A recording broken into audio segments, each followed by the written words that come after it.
Have you noticed that there's a few entrepreneurs, maybe a lot of entrepreneurs or highly influential leaders around you who are totally crushing it? They're making it big, and yet you have stagnated or you even feel stuck.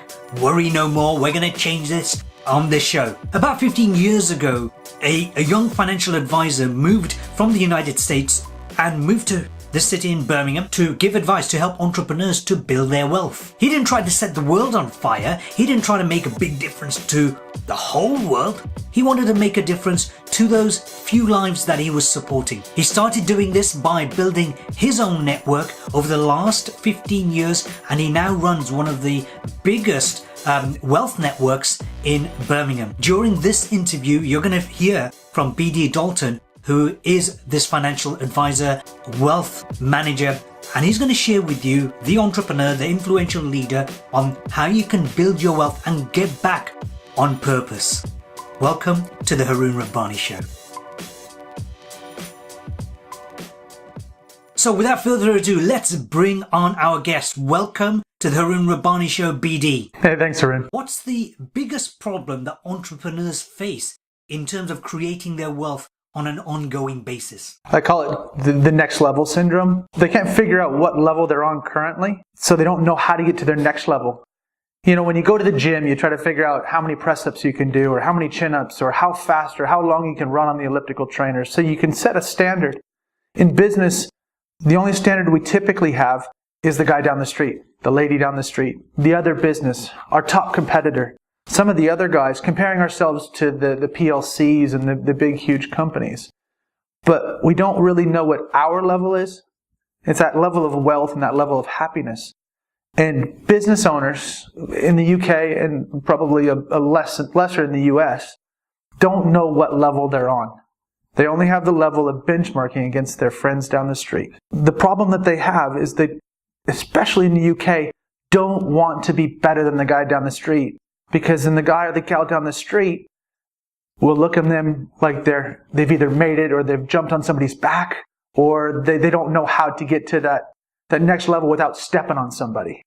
So they hold themselves back to get to that next level, and I call it the 5% rule, is that your wealth or your weight or your happiness is 5% better or less than your 5 best friends. So if you took all of their incomes, added them up and divided by 5, and you put 5% on either side of that, that's probably how much you weigh, how many beers you drink, how many holidays you go on, how much your income is, how many cars you have, how many golf holidays you have, whatever it is, it's a 5% rule. So the only way you can change that is to figure out your next level. And sometimes, and I talk about this in the book, sometimes that takes breaking a couple of eggs, changing a couple of relationships, and people have a hard time with that. So they're held back to get to their next level because they don't want to get away from the comfort of the current level that they're on. Some entrepreneurs want to be the next Oprah, others want to be the next Steve Jobs, others want to be the latest Gary V. So is that a mistake? They forget the mistake that it's TITB, time in the business.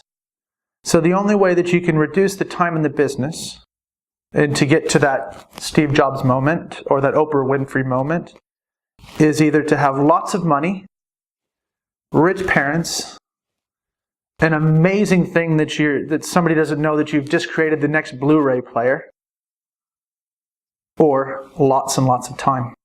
And people don't usually have those influencers or that money, but they want to get to that end goal. You can't run a 4-minute mile unless you've run a 7-minute mile, a 6-minute mile, 5-minute mile. And people want to go straight from here to there, and they get discouraged and they stop. So that's the big thing, and the big groundbreaking thing is it's time in the business. And that means, it's that 10,000 hours to be a genius at something. It's the Malcolm Gladwell theory of you can be the greatest in the world as long as you put 10,000 hours into something. That goes for business. And it's not 10,000 hours as in days. It's the actual working hours and applying yourself directly to that thing. How can we have this big dream of being this highly successful entrepreneur and bring it down to a level where it's doable? How do you eat an elephant? One bite at a time, right? It's the same thing. So you have to have that Oprah Winfrey goal, But then you have to also know that Oprah Winfrey wasn't rich. She wasn't popular. She wasn't everything else. She started off on little local television station. Steve Jobs, Wozniak, started in a garage. You don't think that you're a sexy rich millionaire working in a garage, or especially not your mom's garage. You think, oh, when are we ever going to make it out of here? But then you get that breakthrough, and not everybody gets those breakthroughs. So when I get back to the things I talk about, it's that wealth moment is, and I had this lady talk to me the other day, and I started to help her with her business, and she said, I want to be as big as this big, huge corporation. I said, do you really want to be as big as that corporation? She said, yeah. I said, do you know how much money it takes, how much effort, how many legal staff, everything else? No, what you really want is a magic drawer. She said, magic drawer? What's that? I said, if I was to give you, Harun, a magic drawer sat beside your bed, that every morning that you woke up and you opened that drawer and there was a pound note, some pound note, whatever denomination, 100, 200, 300, 1,000, if you opened it up every day and it had that pound note sitting in it, would you feel wealthy? Yes is the answer, always, because everybody knows that. And it's going to be different for everybody in the room or everybody listening. But if it was 100 pounds, we can work backwards to figure out what the number is to make that machine that's going to kick that pound note every day out there. And that will make you feel wealthy. So it's not conquering the big guy. It's not being bigger than Walt Disney if you're a filmmaker. It's about that magic drawer moment. And guess what? Each time you get good at it, that magic drawer denomination goes up. But you have to be happy and feel abundance when you get to that first level of that magic drawer moment. Wealth moment is when you figure out and my wealth moment is when I'm at my level and I can tell my family that we can do this without having to question whether I can afford it or not, whether I can afford the time off, whether I can afford the money, anything else, to take them out of school because the school system's going to fine us. When I can say yes to that, I feel wealthy. So whatever that thing is, and like I've told you before, I'm not a Ferrari man, I'm not a Learjet guy, I'm not a caviar, I like champagne every once in a while, but it's really that moment where I don't have to worry about saying yes. I can say yes if I want to. That's the wealth moment. And everybody has a different wealth moment. So I can't tell you what your wealth moment is, but that wealth moment, getting back to it, is what are you building your business for? Is it world domination? Probably not. Probably to have that magic drawer moment. And that's where you need to think back to is, what am I really willing to put forth? Effort, time with my family. Because anybody that has a family that's in the business, when you're burning the midnight oil and you're not spending it going to see the latest Star Wars with your kids or spending the time on the golf course with your kids, you're burning their midnight oil. You're burning your time with them. So that opportunity cost of burning it now and hoping that something happens in the future, that's bad, because sometimes you can't control your health. Always you can't control your health except when you're doing your workouts and things like that. But you need to make sure you're living those wealth moments now. And I still believe in saving. I wouldn't be a wealth manager if I didn't believe in saving. But I also know that sometimes you need to have some fun now, because we are creatures of habit and we are instant gratification monkeys. So we need to make sure that we're feeding our happiness every once in a while still feeding our happiness tomorrow. As a wealth manager, as a wealth creator, how many of your super achievers focus on money? 0. Come again? 0. 0 people that are purely driven by money. Because the funny thing is, money is the outcome of the effort. Money is the effort that comes out of either saving more or making more or spending less. All it is. It's just a byproduct of energy, time, and focus. That's all it is. So if somebody knows that they're happy with the time and the energy and the focus that they put into their life to create this pot of money, they're happy and they feel wealthy. And if they're able to have those wealth moments of being able to spend that money on saying yes to their grandkids, or being able to help put a kid through university, or things like that. Or even better, some people that get so wealthy, that we would all consider wealthy, is being able to give back money-wise, charities, park benches named after them, bricks on sides of libraries. That's pure wealth. What about the people who are highly gifted, the technical experts? They're very good at the operation side. What happens when they take their eyes off the ball? So, and I see this a lot when I'm working with scientists and creators and inventors. They think they've got this, literally, the machine that will turn dirt into gold. And people just don't understand.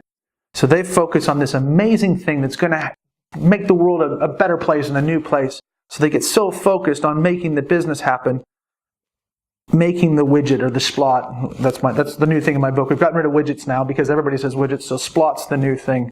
And so we're taking that idea forward. Is splots are the thing that you're going to make that's going to make you wealthy. And they focus on that, but they forget about taxman. They forget about paying the employees. They forget about competition.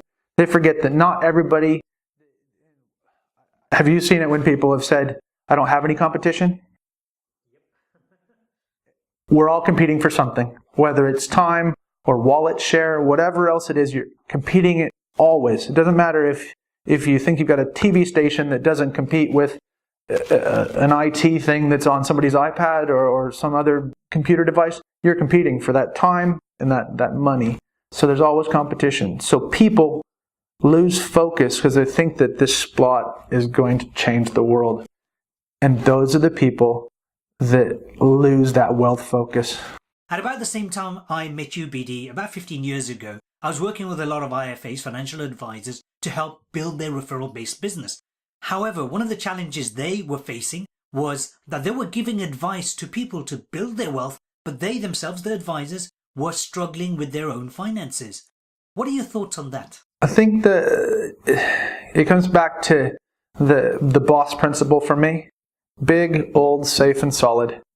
Big, old, safe, and solid is get your foundation and your base right first, and then start working on everything else. Yes, there's been a hard time. In 2009, the firm that I was a partner with left the UK, left us not stranded, but we made a decision to stay in the UK, which then caused 2 years of turmoil. So I was one of those IFAs you're talking about.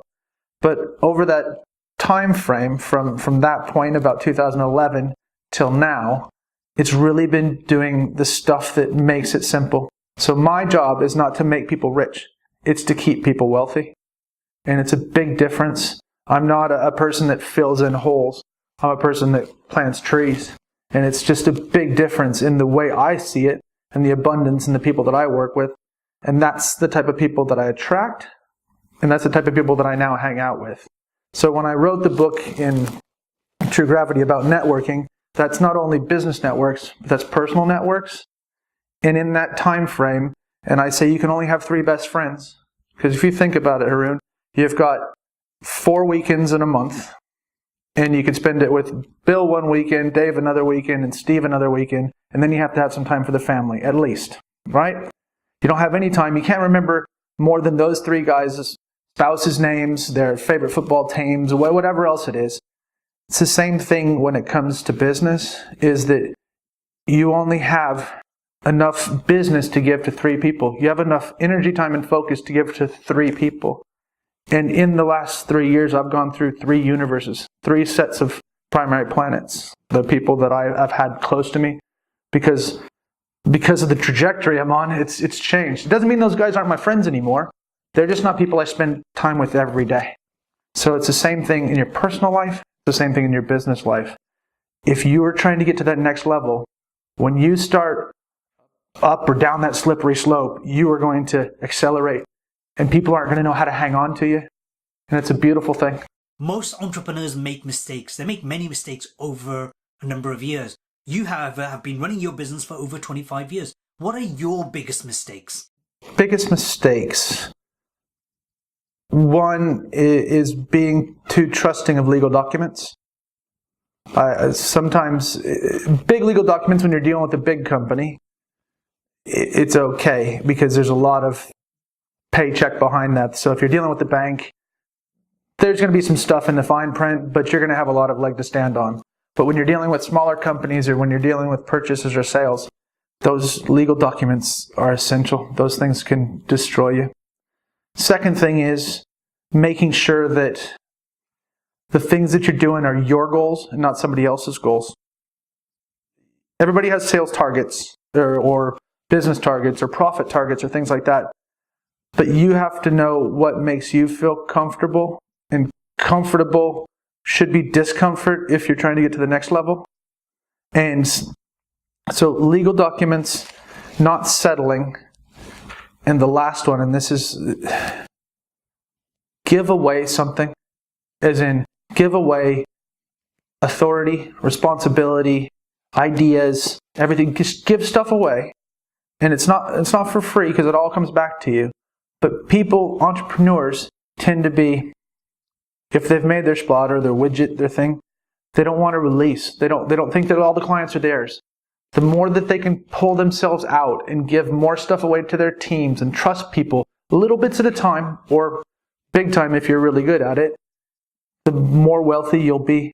Because the money that you'll be creating by giving them a little bit of time, responsibility, and paycheck will give you the freedom to do what you want to do to either expand that business or have fun. The legal stuff, it's focusing on your goals. And the last bit is let go.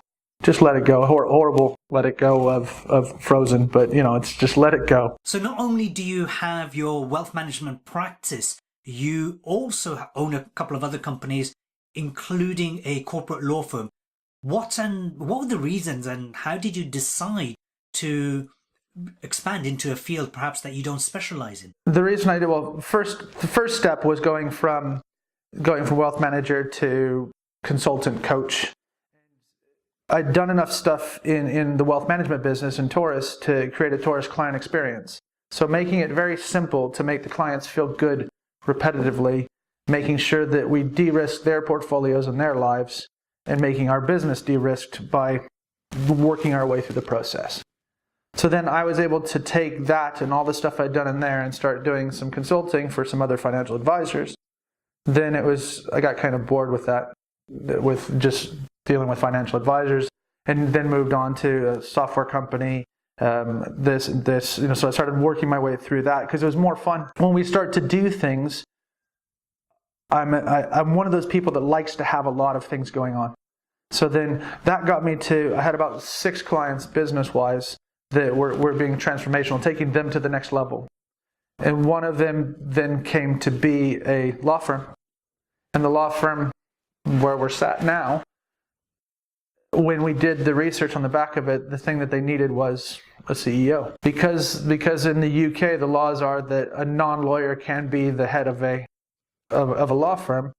I was able to help these guys go forward and help entrepreneurs. Because when I come back to the root of everything, the wealth management business, the coaching, and the law firm, it's helping entrepreneurs. Because we don't know what we don't know. And sometimes the things we don't know, when we're selling a business especially, or when we're bringing in partners or extricating partners, those are the things that hurt the most and need the most help, and also have the most charlatans running around saying that they're good at things. So how do they know when they need your help? I think that every firm out there is a family firm in some way, shape, or form. Even a lot of the PLCs or the big companies in the States are still family firms. They've just now been shareholders, but they're still run. Even some, if you look at it, even Walmart, the richest company in the world overall, if you were to add up all of the billionaires that are the billionaires in the world, are still essentially a family company. And so I believe that a family company is 3 or 4 people that started something, 3 or 4 families, 3 or 4 whatever else it is, that are working together, and their business strategy at the top still looks a lot like a Christmas dinner. And so the boardroom is the same one that's at Christmas together, or the same one that's at Thanksgiving together, or whatever else it is. That's the way you look at it overall. And family firms have a hard time figuring out where they are, what they want to do, because there's a name over the door that says Smith & Co. or Smith Limited. And it's always been that way. Smith's always done it that way. It's always been a Smith widget. It's always been a Smith Splot. And we can't change that. Grandpa would never go into a foreign country. He would never do this because it's too risky. So they get stuck in their old ways. And if they get stuck in their old ways and they're looking in the rearview mirror, they can't drive forward very fast. The biggest problem that they have is that they can't get to that point where somebody makes that decision to take it to be the new Smith & Co. They don't have to change the name over the door, they just need to think in a different way. But the only way that they can make progress, and the reason why most family firms go third generation and out, if not the second generation and out, it's 95% of companies essentially go out of business after the third generation takes over. It's because they don't change that mindset. They don't set their next level. They just say, you know what, that guy's coming in because he's a family member. He's a Smith, and he's a Smith, and he's a Smith, or she's a Smith. And then it goes, shh, because they've given way too many kudos to having the Smith name instead of running a business. Let's talk about the bigger firms, such as the KPMGs, the Waltons, the Walmarts, and so on. How does an individual who's highly ambitious work their way up and still create wealth? The entrepreneur, or the person that's working inside of a business, can be truly wealthy. They just have to figure out what that drawer moment is, that magic drawer moment. And you can find that, and you can also find autonomy inside of a business. It depends on where you work, but you can get that autonomy. You can run your own little fiefdom inside of a company. And it's okay. You don't have to do it at the detriment of everybody else. But as long as you feel comfortable there and your magic drawer is being filled, then you can be wealthy inside of anything. You could be wealthy with 10,000 pounds in the bank or $10,000 in the bank. It's what that affords you. And as long as you can say yes to what you want to say yes to, you're wealthy. I spent a couple of months in California last year, 2017, and especially Silicon Valley, and I get to meet a lot of amazing entrepreneurs. I absolutely love their mindset. In the UK, the mindset's, I would say, almost polar opposite. We like to pay attention to the underdog, to the loser. So why is there that difference? You're an American living in the UK. Why is there that such a stark difference? And is there a chance that we in Britain, we may change over time? I think, I was talking to somebody yesterday and we really got into the idea around, it goes from an imperial mindset to an entrepreneurial mindset. And the imperial mindset is, let's keep everything not talking to each other. Let's keep everybody jealous of the other people. Let's not tell them how we're making this better. Because if we can encapsulate that, then nobody's going to revolt against us. Our friends will stay where they are. They'll do what they do. We'll all be happy. Don't worry about it. You just stay over there. As long as I keep giving you this bit, that imperial mindset is great. But you act as separate states. You act as separate entities. And the same thing happens in business. It's that super silo effect that people just say, I'm going to protect my clients, my business, because I can't share it with you because then I'll be sharing this. Where the US is, you know what? It's a pie, but if we make the pie bigger, I can have some of yours and you can have some of mine. So let's just make the pie bigger again. So that's why there's so much more collaboration in the States, where they say, you know what? We're a law firm and an accountancy firm and a software firm, but if we collaborate, right now we have this much turnover, but if we put it all together, we'll have this much turnover. And guess what? Even though we're going to have a third of each, it's going to be a third of a much bigger pie. So it's that entrepreneurial working together mindset versus that imperial mindset of let's keep everybody happy but separated. You've mentioned your book a few times called True Gravity. So can you give our viewers, our listeners, a gist of your book? Gist of it is, I need to make a better me, or you need to make a better you, because then I can give you more. So let's look at networking. You've got a great network here in Birmingham. There's all sorts of networking clubs. You've been there, I've been there, the breakfast meetings, the lunch meetings, and so on. You can network all day, every day, and not get anywhere. So how do you decide on what kind of organizations, what kind of people to network with? It's a great question. The big thing for me is putting the science behind it. I'm not scientific by any means, but I did have to sit back and put the science behind it. So the book is all about the science behind saying no, or the science behind saying yes. Who to say yes to and who to say no to. There's a score system in there. So I've made it, I had to sit down and figure out, why would I hang out with Harun? What are the qualities of Harun that I like? Do I think I can do business with Harun in the future? Who do we both know that I think that if we added them on, it would make Harun and I better? And how can we make them better? So it's a series of worksheets. It's a series of questions and interrogations of yourself. and of your network as to who's really bringing something to you, only if you are bringing something to them. And there's only 3 things that you could bring, and I'll keep coming back to it. It's energy, time, and focus. So you need to either reduce their amount of time that they're spending, give them energy, or help them focus. So if you can't do any of those 3, don't be selfish and use their time, only if you can give them stuff. So it's the science behind giving and taking in that overall universe of creating that true gravity. Because if I say to somebody on the street that says, hey, there's a person that I think could help me be a better public speaker. Do you know anybody? I say, yeah, I think Harun would be a good guy. And then I kind of do a little tug, a little gravitational tug. I say, yeah, Harun. And then they talk to the next person down the line. And I say, but don't talk to Harun yet. Talk to Stephen down the street. And Stephen goes, oh yeah, Harun would be amazing. You're sitting here. You've built up the relationship with Stephen. Then you've built up the relationship with B.D. And then you've got this guy. So the tugs start to happen. And guess what? As they get closer to you, they're going to have that impact because they've been pulled and pulled and pulled. And they're already moving. And they're going to hit that. And there's not going to be a question on price. There's not going to be a question on value added. They're going to hit you and they're not going to leave. They're going to be a client for life. That CLV, client lifetime value. And that's huge. How can an entrepreneur create such a perception in their mind of their network, their potential clients? They create such a perception that whenever that person, that client, that prospect, that contact has a particular problem, they turn to you. Just to be totally honest, Harun's never read my book before, so you're asking me every question that happened in the book.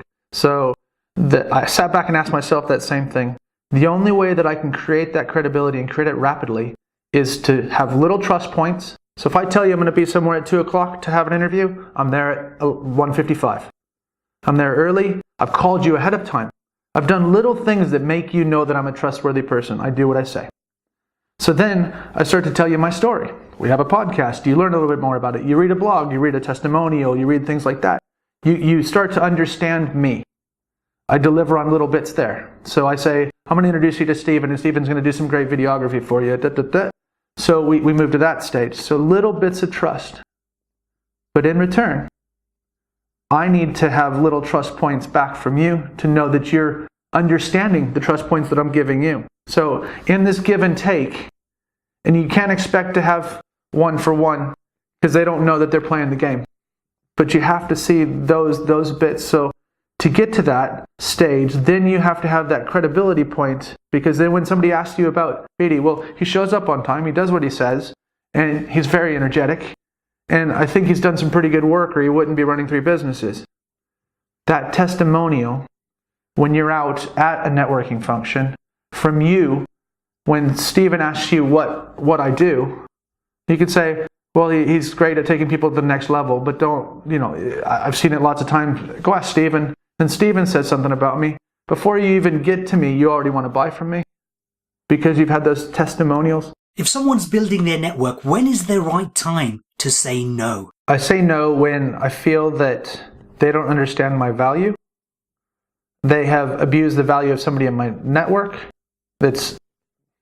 There's lots of hearsay, there's lots of water cooler talk, but it's something that's truly provable that they've abused that.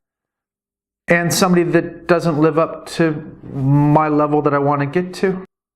So it's okay to cull your universe, cull your network, and move it forward. And you don't have to be mean about it. So I also had to come up with that, living in the UK, people want to be very prim and proper. So I have some ways to say it's you, not me, or it's me, not you. I have some ways in the book that tell us about that. So it really is okay to just say no to people. And you know what? You can do it from day one. The best thing that you can ever do after you've started a business and you have a couple of clients is to fire one because they don't believe in you. Why the heck would you fire a client? Because they don't understand your value. You're spending time on them, and you might not be delivering a value that they understand. And those are the people that are going to badmouth you in the future. They're going to drain your energy, and they're going to delete your focus or make it dispersed. This is certainly a book that I'm going to be reviewing in the future. So let's turn it around. what is the number one book you would recommend to others besides your own? I have two. I'm gonna be greedy. Okay. One is Darren Hardy's The Compound Effect. And this goes back to everything you talk about. It's those micro movements and those micro decisions that you make, or the decisions, even be it small or big. It's the water versus the Diet Coke. It's the half a Snickers versus a Snickers. It's an apple versus having an entire Big Mac. It's those little decisions that add up over time. And those are the ones that when people start making them on a regular basis, you can have true influence over your life by making little things. So if you save a pound a day, just chuck it in think of when you had those big, huge bottles of coins that you've just saved because you just dump your change in there. That's a great way of making things happen. So that's The Compound Effect by Darren Hardy. The second one is one of my favorite authors is Shane Snow. Shane Snow wrote a book called Smart Cuts. Smart Cuts is about people that started in one profession, used all the great ideas from that and got very good at it, but felt that they'd gotten to a certain level and then jumped into another profession. So going from legal to software. And they said, people would say, we don't do that in software. I said, why not? So they asked, so you move from that. Then you move to Formula One driver. Then you move to here. And each time you're accelerating, you're going to that next level because you're making smart cuts. Instead of shortcuts, you're making smart cuts, educated decisions, using the best ideas from that to get to that next level in this next one. And then using the best ideas from both of those to get to that next one. And make huge fundamental changes in those things, which is why wealth management to coaching to law. It's because I don't have to do it like lawyers do it. Legally, we have to do all this stuff that's within the regulatory authority. But just because you used to do it like that back in the 1800s doesn't mean that that's the way we do it now. Because this is a business selling widgets or splots. That's what we're doing. And those splots make entrepreneurs' lives better. A lot of entrepreneurs work hard all their lives, and then eventually when they get to a ripe old age, they throw money at philanthropic causes, I should say, and charities. I'm thinking of people like Warren Buffett, people like Bill Gates. So when is the best time for an entrepreneur to start undertaking philanthropic activities? When you know that you're en route to fulfill your magic drawer moment. Because as soon as you know that you're en route to fill that magic drawer, once you start to release more good into the universe, that magic drawer will fill up faster. So as soon as you feel like you're on track, you can spend the money on it. But in the meantime, I believe you should spend your sweat and do a little bit of sweat equity into some sort of cause that you believe in. I think you have to give the thing that's most beneficial to you at that point in time and the charity or the cause at that point in time. And a lot of times you have to decide which one it'll be. Sometimes it's time. Depends on what it is. If it's money, then you need to spend some more time in your business to make more money to give them. But a lot of time for smaller charities, it's that business that they need the time for you to help them. And guess what? At the beginning, before you're filling that magic drawer completely, that's what you have a lot of. You might not think you do. My pet peeve is when people tell me they're busy. I run 3 businesses. I'm a coach on a water polo team. I travel all over the place. And people tell me they're busy because they've got one job and it's pushing them from 9 to 5. Oh, deadly. I just want to vomit. You're only as busy as you make yourself in your mind. There's people that do all of our jobs in less time and more efficiently, whether we believe it or not. BD, if there was one question that you would ask if you were sitting in my seat, what would that question be? When should you start building your wealth? So when should you start building your wealth? Today. And because you have to sit down and evaluate your wealth. That's that magic drawer. That's that not having to say no to anybody or to anything. You have to set that leveler. Because if you don't know that you want to run that 4-minute mile, you don't know what the goal is. Because if you're running 7-minute miles and the best is a 4-minute mile, but you've never talked to anybody, so you think 7-minute mile is a great thing, you don't know. So you have to set your 4-minute mile. You have to figure out that pound note that's going to go into that drawer. So your wealth should start building today. And you should, and this is the thing I do the least for myself, is I don't congratulate myself on the things that I've done. And so you have to have somebody that one kicks you up the backside, but two says, you know what, that was awesome. That was great. You killed that. But not all the time, because then you get a big head, and it's hard enough for me to get my head in and out of most doors sometimes. So you need to have that, but you need to start building your wealth today. But wealth is understanding where you're going. What's the best way to get hold of you, BD, whether it be online, whether it be people locally here in Birmingham or outside the country? You can either go to bartdaltonconsulting.com or you can go to growsellandretire.com. growsellandretire.com. So those two places, and there's lots of free resources on there. There's the book, there's videos, there's all sorts of. You'll get tired of me, but hopefully you'll be able to binge listen a little bit. I've got 2 different podcasts, and I've got quite a few things that are there for free for people to, if you're having a hard day. And I think that if you stop learning, you stop earning. So you should always be listening to podcasts. I listen to music. I love music all the time. But you have to learn something every day. I taught my grandma something. My grandma's 91 yesterday. Wow. And I told her about the Day of the Kings on Saturday. And she didn't know. And I told her the names of the 3 kings. And she was like, wow, that's great. I knew the story about, the biblical story and all that stuff, but I didn't know those things. I said, Grandma, you keep hanging out with me and I'll teach you something. Even a 91-year-old. So brilliant. She was great. BD, thank you so much for sharing your experience, your knowledge, your wisdom with our viewers and with our listeners. Ladies and gentlefolk, thank you so much for watching. If this has been of value to you, make sure you get in touch with BD, and also do this. Share this video, share the podcast with at least one person that you value most, because you never know whose lives you are going to touch. My name is Harun Rabbani. This has been the Harun Rabbani Show. See you next week. Bye for now.